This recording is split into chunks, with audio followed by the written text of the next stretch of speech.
तो आज जिस विषय पर हम चर्चा कर रहे हैं वो है पॉक्सो एक्ट। तो जैसे कि हम सभी को पता है 2012 में ये एक्ट लाया गया था और 2012 में ही सेंट्रल गवर्नमेंट ने इस एक्ट के तहत रूल्स भी फ्रेम कर दिए थे।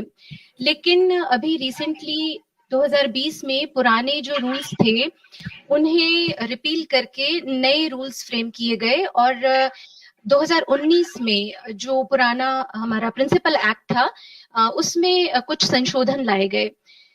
ये जो एक्ट है इसके प्रियम्बल में दो प्रिंसिपल्स पर जोर दिया गया है। एक तो है प्रिंसिपल ऑफ बेस्ट इंटरेस्ट और दूसरा प्रिंसिपल ऑफ कॉन्फिडेंशियलिटी। अब यहाँ हम सभी लोग प्रिंसिपल ऑफ बेस्ट इंटरेस्ट से तो अच्छी तरीके से वाकिफ हैं। ये तो हर चाइल्ड रिलेटेड लॉ और पॉलिसी का फंडामेंटल प्रिंसिपल है। जहां तक प्रिंसिपल ऑफ कॉन्फिडेंशियलिटी का सवाल है तो पॉक्सो के मामलों में ये सबसे ज्यादा इम्पोर्टेंट है, क्योंकि जैसा कि अभी चौबे सर ने कहा कि जब किसी बच्चे के साथ सेक्सुअल ऑफेंस होता है तो ये बच्चे को कई तरीके से मल्टीपल लेवल्स पर प्रभावित करता है, physically, mentally, emotionally, socially, financially. और इसके अलावा बच्चे में कई तरह के नेगेटिव इमोशंस भी पैदा होते हैं, शेम, फियर, गिल्ट, सैडनेस। और इन सब की वजह से बच्चा अपनी ये जो बात है ये किसी को कह नहीं पाता। तो अगर किसी केस में बच्चा अपनी बात रख रहा है और वहां हम उसे कॉन्फिडेंशियल ना रखें तो फिर ये एक तरीके से बच्चे के साथ विश्वासघात होगा। इसीलिए जो भी स्टेक होल्डर्स इस फील्ड में काम कर रहे हैं उनके लिए ये जरूरी है कि पॉक्सो के केस में कॉन्फिडेंशियलिटी का बहुत ध्यान रखें। बच्चे की प्राइवेसी, बच्चे की आइडेंटिटी को हमेशा सुरक्षित रखें, उसे प्रोटेक्ट करके रखें। इस एक्ट का जो मेन पर्पस है वो है हर तरह के सेक्सुअल ऑफेंस की रोकथाम करना, यानी उसे रोकना, प्रिवेंट करना। पर अगर कभी इस तरह की घटना हो जाती है तो उस केस में इन्वेस्टिगेशन और ट्रायल चाइल्ड फ्रेंडली तरीके से करना, ये इसका दूसरा पर्पस है। अब चाइल्ड की जो डेफिनेशन इस एक्ट में दी गई है वो वही है जो जुवेनाइल जस्टिस एक्ट में दी गई है। जो भी व्यक्ति 18 साल से कम उम्र का है वो एक बच्चा है। अब यहाँ मेल और फीमेल में कोई डिफरेंस नहीं किया गया है। अगर गर्ल चाइल्ड के साथ अपराध होता है तो वो विक्टिम है, अगर बॉय चाइल्ड के साथ अपराध होता है तो वो विक्टिम है। अगर मेल अपराध कारित करता है तो फिर वो ऑफेंडर है, और अगर फीमेल अपराध कारित करती है तो वो रॉन्ग डूअर है। So it is a gender neutral law.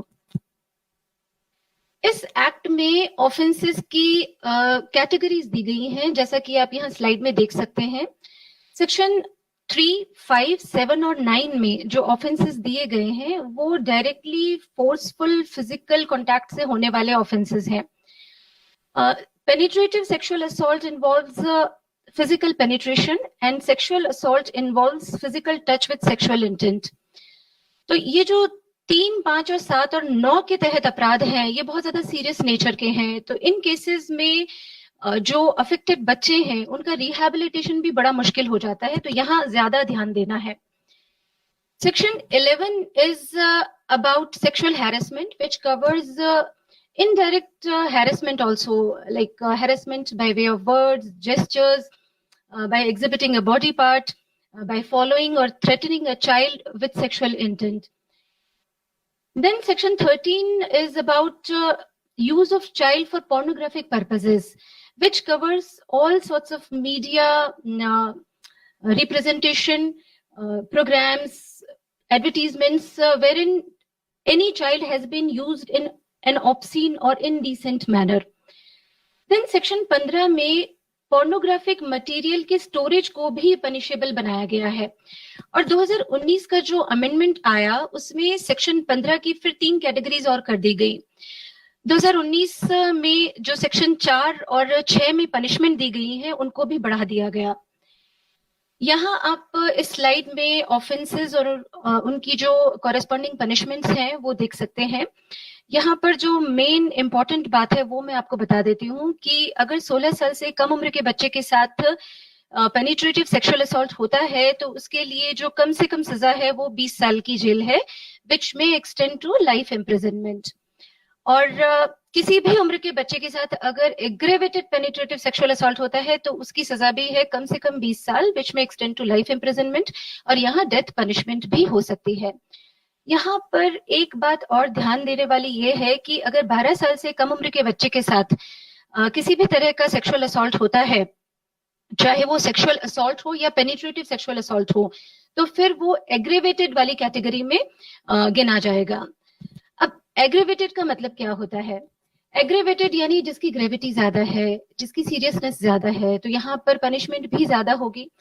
तो एक्ट में पेनिट्रेटिव सेक्सुअल असॉल्ट के लिए भी एग्रेवेटेड कैटेगरीज की एक अलग से लिस्ट दी गई है, और सेक्सुअल असॉल्ट के लिए भी एग्रेवेटेड जो फॉर्म्स है उनकी एक अलग से लिस्ट दी गई है।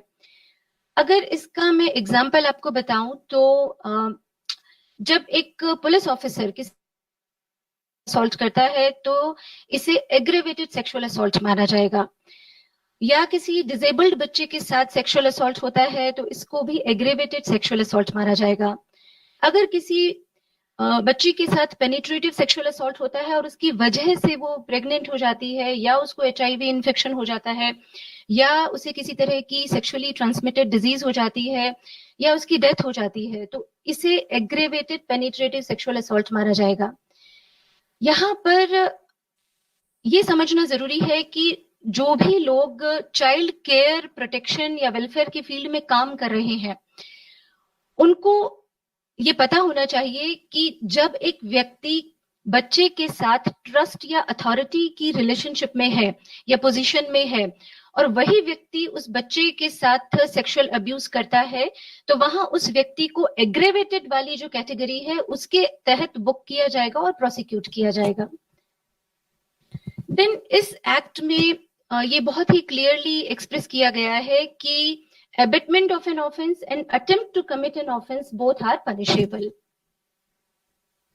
सेक्शन 19 जो है इस एक्ट का वो काफी इंपॉर्टेंट है।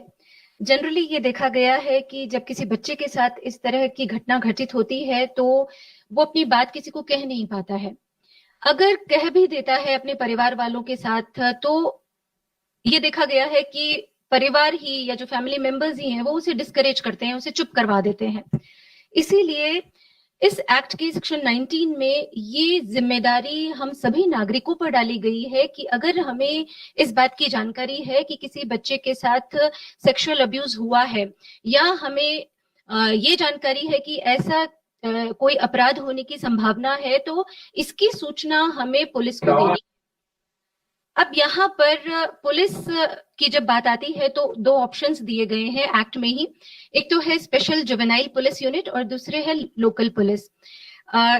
SJPU का जो प्रोविजन है वो जीजे एक्ट में दिया गया है। हम सभी जानते हैं कि हर डिस्ट्रिक्ट में एक स्पेशल जुवेनाइल पुलिस यूनिट होनी चाहिए और हर थाने में एक जुवेनाइल वेलफेयर पुलिस ऑफिसर होना चाहिए। अब ग्राउंड रियलिटी क्या है ये तो आई थिंक आप सभी मुझसे ज्यादा अच्छे तरीके से जानते होंगे। मैं तो 2015 से 2018 तक वेस्ट दिल्ली की CWC में मेंबर थी, और मुझे याद है हम जब क्वार्टरली रिपोर्ट अपनी सबमिट करते थे तो 3 महीने में कोई 1 या 2 केसेस ऐसे होते थे जो juvenile welfare police officer produce करते थे। और कभी अगर हमने भी SJPU को कॉन्टैक्ट करने की कोशिश की तो हमें तो डिसअपॉइंटमेंट ही हुआ।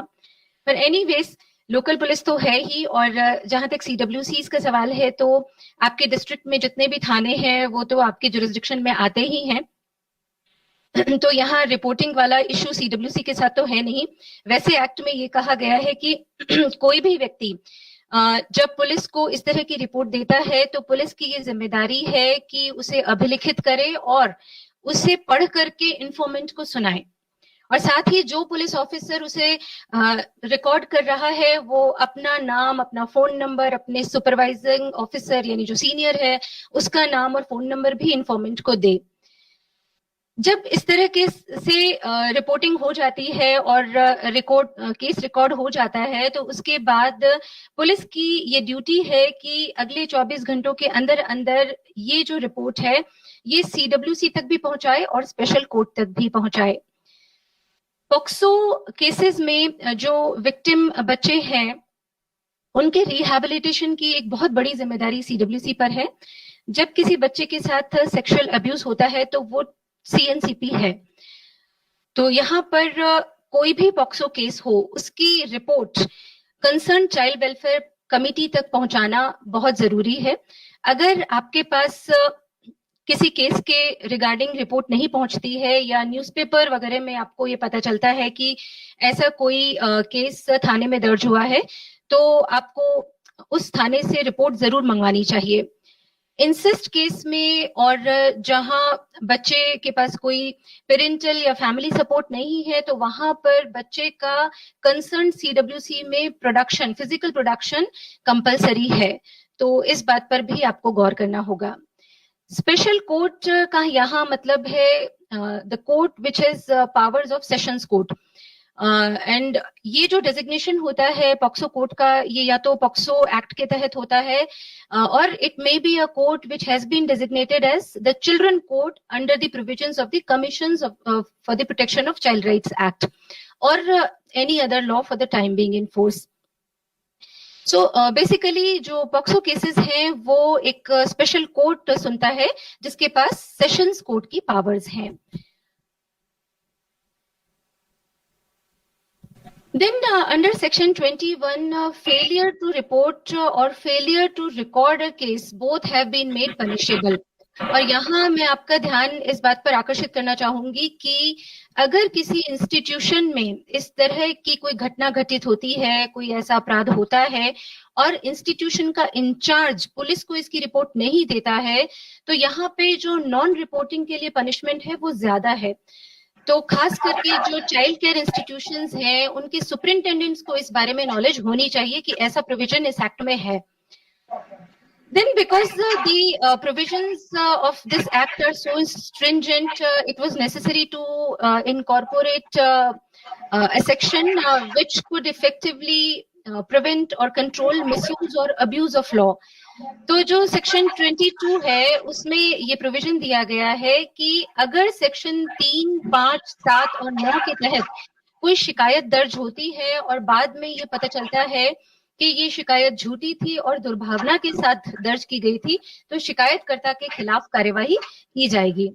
अब एक बड़ा ही अनफॉर्चुनेट ट्रेंड चल पड़ा है, लोग बिना सोचे समझे एक दूसरे को हैरेस करने के लिए, डिफेम करने के लिए, यहाँ तक कि मनी एक्सटॉर्ट करने के लिए पॉक्सो के एलिगेशंस लगाने लगे हैं। खास करके जहां मैट्रिमोनियल डिस्प्यूट्स वाले केसेस हैं, वहां तो खुद बच्चे के माता पिता भी एक दूसरे के अगेंस्ट या एक दूसरे की के फैमिली मेंबर्स के अगेंस्ट पॉक्सो के एलिगेशन लगाने लगे हैं।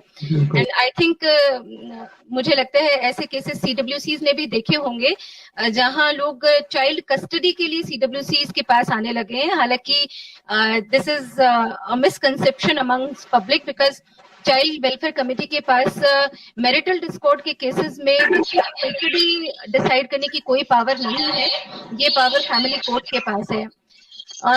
तो बेसिकली मेरा कहने का मतलब ये है कि लोगों को ये पता होना चाहिए कि फॉल्स कंप्लेंट या फॉल्स इंफॉर्मेशन देने के लिए इस एक्ट में इस तरह की पनिशमेंट प्रिस्क्राइब की गई है और इसके लिए आईपीसी में भी प्रोविजंस हैं। देन इसके बाद ये जानना भी जरूरी है कि जब किसी केस में रिपोर्टिंग हो जाती है तो उसके बाद क्या होता है। वैसे सीडब्ल्यूसी के सामने तो कई तरह के केसेस आते हैं, तो जहां बच्चा फैमिली के साथ है, उसे अपनी फैमिली का पूरा सपोर्ट मिल रहा है। जिन केसेस में बच्चे के साथ सेक्सुअल अब्यूज किसी आउटसाइडर ने किया है और फैमिली के साथ बच्चा रह रहा है, तो वहां तो सीडब्ल्यूसी का एज सच बहुत ज्यादा रोल नहीं है। लेकिन एज आई सेड, जैसे इंसेस्ट केस होता है या जिन केसेस में बच्चे के पास पेरेंटल फैमिली सपोर्ट नहीं है, तो वो केसेस तो सीडब्ल्यूसी के पास ही आते हैं। तो यहाँ पर जब पुलिस बच्चे के स्टेटमेंट रिकॉर्ड करती है तो ये ध्यान रखना जरूरी है कि जिस भी कंडीशन में बच्चा कंफर्टेबल फील करे वहीं पर पुलिस बच्चे के स्टेटमेंट रिकॉर्ड करे। तो हम तो अपने सीडब्ल्यूसी के ऑफिस में ही, हमारे पास एक हॉल था, तो उसमें एक कॉर्नर में काउंसलर का टेबल लगा रहता था, दूसरे कॉर्नर में जो लीगल एड काउंसिल अपॉइंटेड थे उनका टेबल लगा रहता था। तो वहीं पर हम पुलिस को बुला लेते थे और बच्चे के स्टेटमेंट रिकॉर्ड हो जाते थे। अगर पुलिस को उसी दिन इमीडिएटली आने में प्रॉब्लम होती थी तो देन ये ऑर्डर्स इश्यू हो जाते थे कि चाइल्ड केयर इंस्टीट्यूशन में वेलफेयर ऑफिसर की प्रेजेंस में पुलिस बच्चे के स्टेटमेंट रिकॉर्ड कर ले। देन CWC को ये भी ध्यान रखना जरूरी है कि जहां तक पॉसिबल हो लेडी पुलिस ऑफिसर ही बच्चे के बयान ले, एंड जो रैंक है वो कम से कम सब इंस्पेक्टर का होना चाहिए। देन पुलिस यूनिफॉर्म में ना हो, और ये भी इंश्योर किया जाए कि कहीं भी किसी भी स्टेज पर बच्चे का सामना अक्यूज्ड के साथ ना हो। देन जब मजिस्ट्रेट बच्चे के स्टेटमेंट रिकॉर्ड करता है तो ये मजिस्ट्रेट की भी जिम्मेदारी है कि वो बच्चे को कंफर्टेबल फील कराए ताकि बच्चा प्रॉपरली अपने को एक्सप्रेस कर सके। और इसीलिए उस दौरान भी जब बच्चे के स्टेटमेंट मजिस्ट्रेट रिकॉर्ड कर रहा है तो ऐसे व्यक्ति को वहां अलाउ किया जाएगा जिस पर बच्चे को भरोसा है, और बच्चे का जो स्टेटमेंट है वो as it is verbatim record किया जाएगा।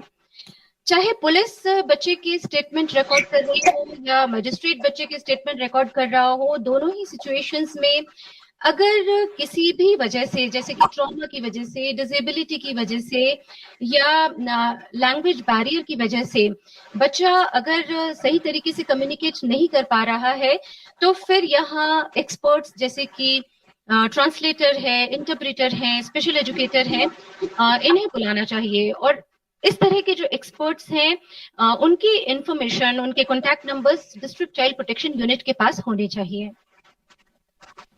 Then by a registered medical practitioner, and that too has to be conducted in presence of somebody in whom the child has trust or confidence.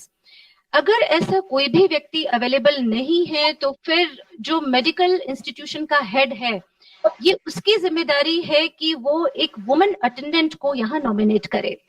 और जहां पर भी victim girl child है तो the medical examination will have to be conducted by a lady doctor.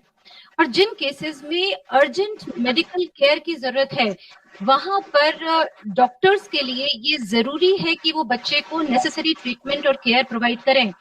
वहां doctor ये नहीं कह सकता है कि नहीं पहले आप FIR की कॉपी दिखाइए या आप CWC का ऑर्डर दिखाइए या आप कोर्ट का ऑर्डर दिखाइए तभी हम ट्रीटमेंट देंगे बच्चे को। नहीं, डॉक्टर की ये जिम्मेदारी है कि वो उसे ट्रीटमेंट दे और जो भी मेडिकल रिपोर्ट है वो अगले 24 घंटों के अंदर अंदर पुलिस को सबमिट करे। देन जैसे मैंने आपको बताया कि पॉक्सो के जो केसेस होते हैं वो पॉक्सो कोर्ट ही सुनता है। पॉक्सो स्पेशल कोर्ट का बेसिकली पर्पस है स्पीडी ट्रायल, शीघ्र से शीघ्र जो केस है उसका निपटारा हो। और दूसरा इसका पर्पस है प्रोसीडिंग्स के दौरान चाइल्ड फ्रेंडली एटमॉस्फेयर बनाए रखना। तो जैसे चाइल्ड वेलफेयर कमेटी की प्रोसीडिंग्स हैं वो इन कैमरा प्रोसीडिंग्स होती हैं, चाइल्ड फ्रेंडली तरीके से होती है। जैसे JJB की जो प्रोसीडिंग्स हैं वो भी इन कैमरा प्रोसीडिंग्स होती हैं, वैसे ही पॉक्सो कोर्ट की जो प्रोसीडिंग्स हैं वो भी इन कैमरा प्रोसीडिंग्स होंगी। इसका मतलब ये है कि पब्लिक को, प्रेस को वहां अलाउ नहीं किया जाएगा। इसके अलावा जो भी व्यक्ति केस से किसी भी तरह का संबंध नहीं रखता है, बिल्कुल अनकनेक्टेड है, तो उसको भी वहां हियरिंग के दौरान अलाउ नहीं किया जाएगा। देन चाहे पब्लिक प्रोसिक्यूटर को कोई सवाल करना हो या डिफेंस काउंसिल को कोई सवाल करना हो तो पहले ये सवाल जज के सामने रखे जाएंगे और जज इन सवालों को बच्चे से पूछेगा। जज भी ये इंश्योर करेगा कि किसी तरह की एग्रेसिव या ऑफेंसिव क्वेश्चनिंग बच्चे के साथ ना की जाए। बच्चे को बार बार कोर्ट में बुलाया नहीं जाएगा। जब भी बच्चे को कोर्ट बुलाया जाता है तो जैसे भी जरूरत लगे बच्चे को एडिक्वेट ब्रेक्स अलाउ किए जाएंगे।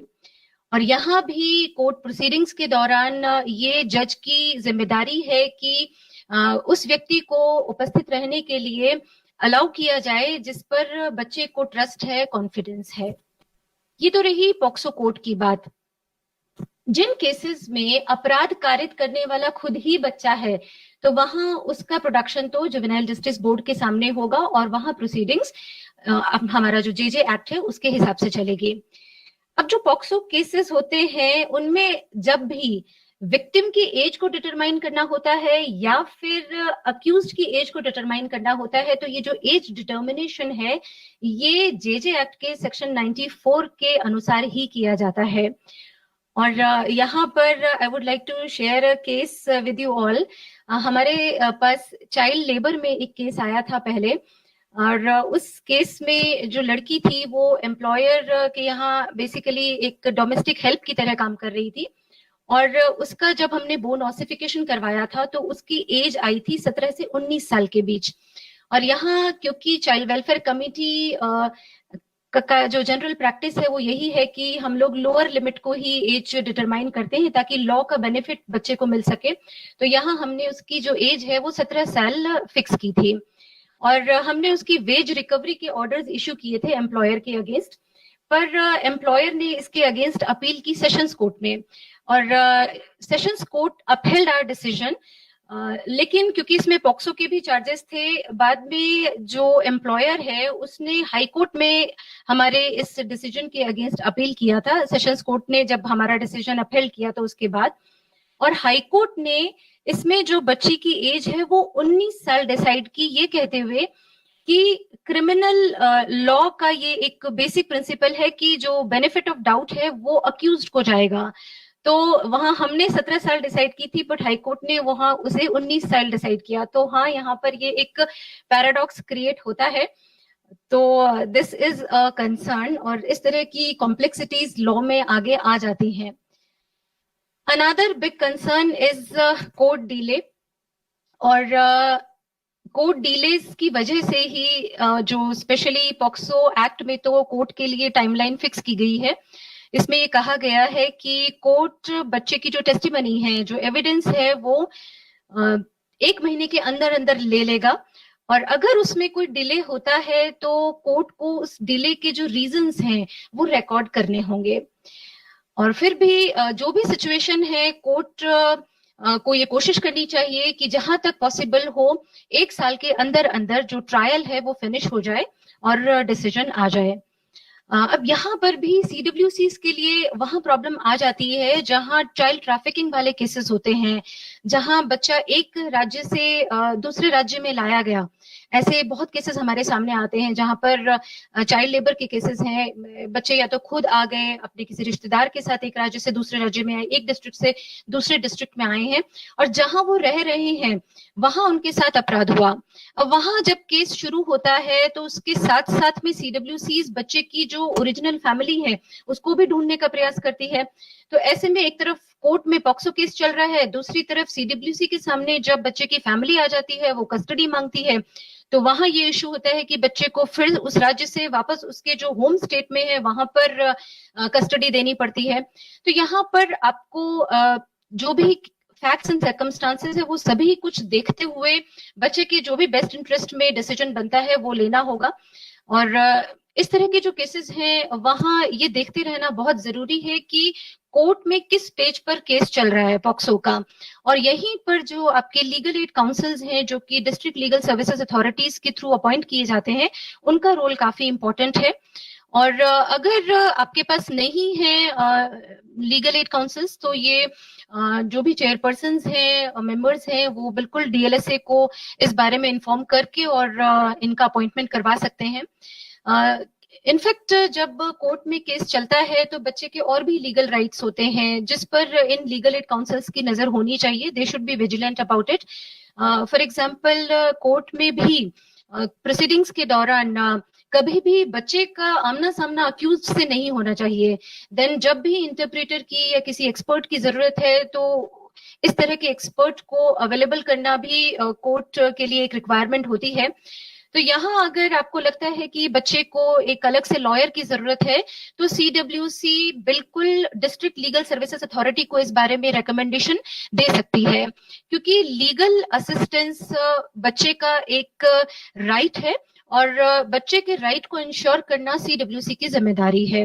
तो डीएलएसए जो लॉयर प्रोवाइड करेगी वो लीगल सर्विसेज अथॉरिटीज एक्ट 1987 के तहत प्रोवाइड किया जाता है, and that should be ensured by everyone. ये जो पॉक्सो एक्ट है और इसके तहत जो रूल्स बनाए गए हैं, इनका प्रॉपर इम्प्लीमेंटेशन हो रहा है या नहीं हो रहा है, ये देखने की जिम्मेदारी है एनसीपीसीआर की और स्टेट कमीशंस की।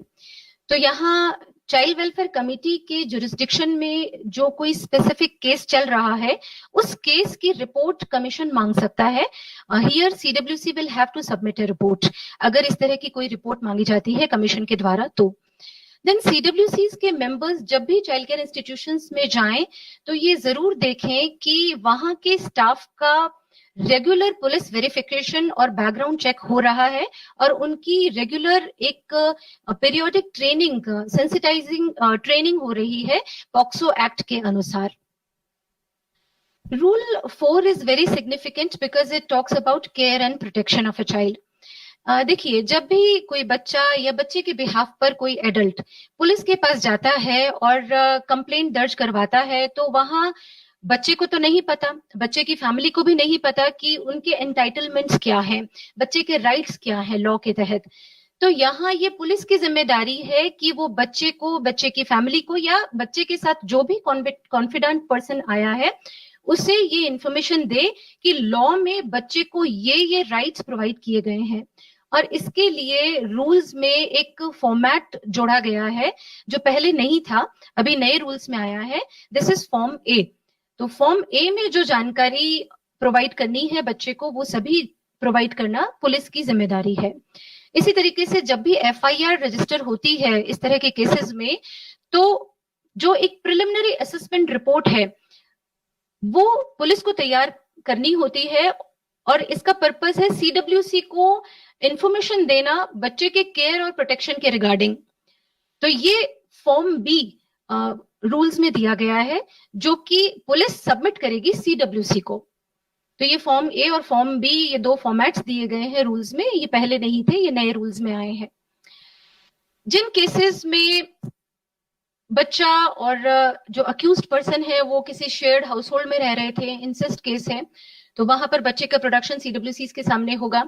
अगर बच्चे के साथ इस तरह का अपराध किसी चाइल्ड केयर इंस्टीट्यूशन में हुआ है तो वहां पर भी सीडब्ल्यूसी को डिसीजन लेना पड़ेगा कि फर्दर बच्चे को फिर कौन से दूसरे चाइल्ड केयर इंस्टीट्यूशन में रखा जाए। जहां पेरेंटल सपोर्ट नहीं है, फैमिली सपोर्ट नहीं है बच्चे के पास, तो वहां पे भी बच्चे का प्रोडक्शन चाइल्ड वेलफेयर कमेटी के सामने होगा।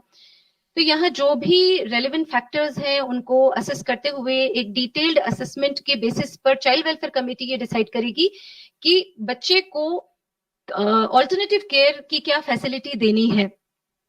और अगर किसी इंसिस्ट केस में बच्चे को उसकी फैमिली से सेपरेट करने की जरूरत पड़ती है तो यहाँ पर जो भी फैमिली में रिस्पॉन्सिबल कॉन्फिडेंट पर्सन है बच्चे का, उसके साथ में एक कम्युनिकेशन, उनको ये इन्फॉर्म करते रहना कि हम ऐसा डिसीजन कंसिडर कर रहे हैं, वो भी सीडब्ल्यूसी की जिम्मेदारी है। इस तरह के इनफैक्ट कई केसेस हमारे पास थे। एक केस मुझे याद है जहां पर फादर वाज द कल्प्रिट और इसमें फादर को पुलिस अरेस्ट नहीं कर पाई थी काफी लंबे टाइम तक, तो मदर ने ही कंप्लेंट लॉन्च करवाई थी। फिर later on considering the safety and security of the child, हमने बच्चे को चाइल्ड केयर इंस्टीट्यूशन में रखा था और उस बच्ची की जो भी बुक्स थी वो मदर ने सीसीआई में ही भिजवा दी थी और पूरा 1 साल बच्ची वहीं पर रही थी और उसने एग्जाम भी सीसीआई में रहते हुए भी दिए थे, अपने फाइनल पेपर्स उसने वहीं से लिए थे। ऐसे एक और केस हमारे पास था जिसमें again father was the culprit और एक जो डॉटर थी वो तो विक्टिम थी और जो उसकी सिबलिंग थी शी वाज द विटनेस। तो उसमें भी जो दोनों बच्चियां थी वो चाइल्ड केयर इंस्टीट्यूशन में रही और पूरा 1 साल उन्होंने वहीं पर अपनी पढ़ाई की थी। तो इन दोनों केसेस में जब फादर को अरेस्ट कर लिया पुलिस ने, तभी हमने बच्ची को वापस मदर को रिस्टोर किया था।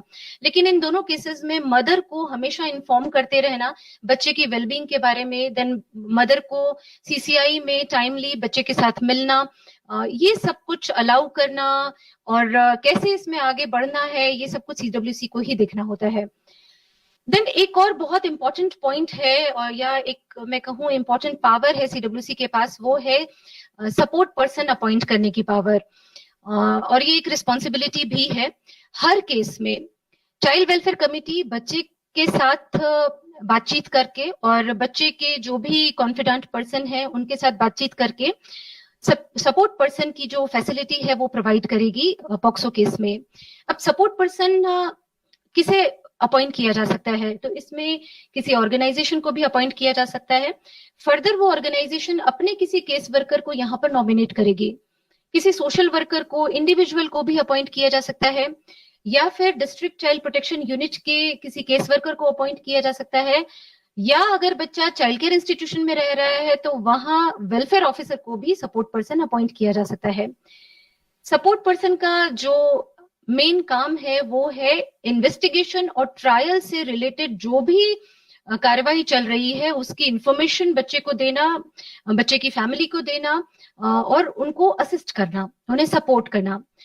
अगर बच्चा ये कहता है कि नहीं मुझे सपोर्ट पर्सन नहीं चाहिए, या बच्चे की फैमिली ये कहती है कि हमें सपोर्ट पर्सन नहीं चाहिए, तो सपोर्ट पर्सन की इस जो सर्विस को टर्मिनेट किया जाएगा। और यहाँ पर again CWC has the authority. यहाँ मैं यही कहूंगी कि CWC जब भी सपोर्ट पर्सन का ऑर्डर इशू करे तो 4 कॉपी हमेशा उसी टाइम साइन कर दें, ताकि एक कॉपी आपके पास खुद अपनी फाइल में रहे, एक सपोर्ट पर्सन के पास रहे, एक इन्वेस्टिगेटिंग ऑफिसर के पास रहे और एक कोर्ट के पास रहे। कोर्ट में ये इन्फॉर्म करने की जिम्मेदारी कि सपोर्ट पर्सन प्रोवाइड किया गया है बच्चे को, ये जिम्मेदारी इन्वेस्टिगेटिंग ऑफिसर की है।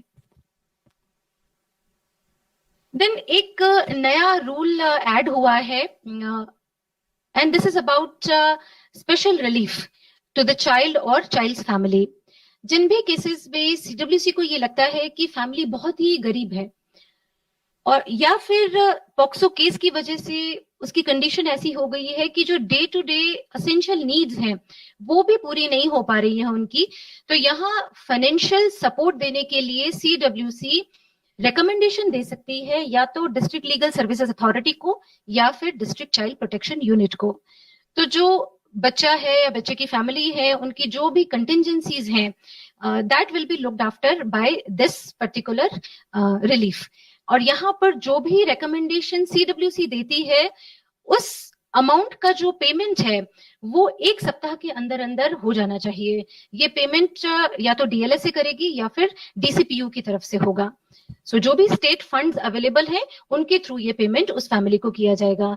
सो ये एक एक्स्ट्रा रिलीफ है जो CWC प्रोवाइड कर सकती है पॉक्सो फैमिलीज के लिए, जो पॉक्सो विक्टिम की फैमिली है उनके लिए, पॉक्सो विक्टिम के लिए।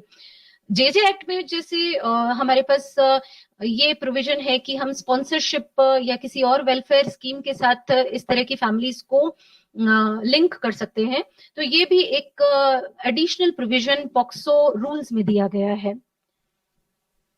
Then monetary compensation is a very big aspect of victim rehabilitation.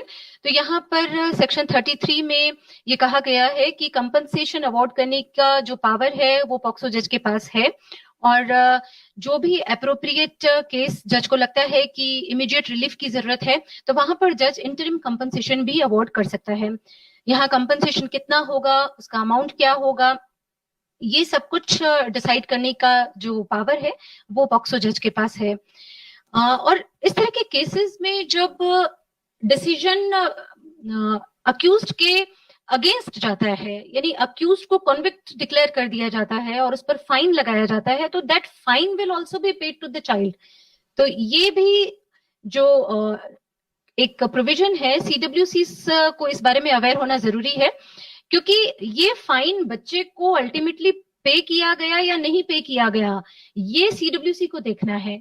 और यहाँ पर बच्चे का बैंक अकाउंट खुलना चाहिए, और कैसे खुलेगा ये डिस्ट्रिक्ट चाइल्ड प्रोटेक्शन यूनिट की मदद से या फिर सपोर्ट पर्सन की मदद से CWC इंश्योर करेगी कि बच्चे का बैंक अकाउंट खुले, और जो भी फाइन इम्पोज किया गया है कॉन्विक्ट के ऊपर वो फाइन बच्चे को पे किया जाए। So I think these were major points in the POCSO Act and POCSO rules. तो यहाँ पर आगे हम कोई आप बात शेयर करना चाहिए या क्वेश्चन पूछना चाहिए? जी मैम अभी हम thank you ma'am, question answer हम बाद में लेंगे। स्पेसिफिकली जो आपने 2 पॉइंट टच किया है, धारा 19 और form A and form B, that were the 2 points which I was actually looking for. धारा 19 में जो SJPU और पुलिस मेंशन्ड है, अभी तक ये होता था कि किसी ने सीडब्ल्यूसी को जानकारी दे दी और सीडब्ल्यूसी ने उसमें कार्रवाई कर लिया। एक्चुअली वो एसजेपीयू या पुलिस को ही इंफॉर्मेशन देना है, ठीक है, आपने सीडब्ल्यूसी को दे दिया, but the prime responsibility lies with SJPU और the police only, not to the CWC. एक ये मेजर चेंजेस है जो कि आई थिंक लॉन्ग टर्म में काफी इफेक्ट होने वाला है। And of course form A and B, अभी रिसेंटली कोर्ट है started asking investigating officer whether you have fulfilled the form A और नॉट। तो अब पुलिस की जिम्मेदारी बन गई है कि वो सीडब्ल्यूसी के साथ मिलके फॉर्म ए और फॉर्म बी भरे और साथ ही सपोर्ट पर्सन नियुक्त करे। तो ये दो चीजें बहुत अच्छी हुई हैं। Thank you very much ma'am. Will open the session after the second session. हमारे पास थोड़ा वक्त है, उसके बाद हम क्वेश्चन आंसर के लिए लेंगे। जब बचपन तुम्हारी गोद में आने से कतराने लगे, जब माँ की कोख से झांकती जिंदगी बाहर आने से घबराने लगे, तब समझो कि कुछ गलत है। जब किलकारियां सहम जाएं, जब तोतली बोलियां खामोश हो जाएं, तो समझो कि कुछ गलत है। जब बच्चे घबराने लगे तो समझो कि कुछ गलत है। ये ऐसी चीजें हैं जो समाज के लिए कतई उचित नहीं है, इस पे काम करने की आवश्यकता है। सीडब्ल्यूसी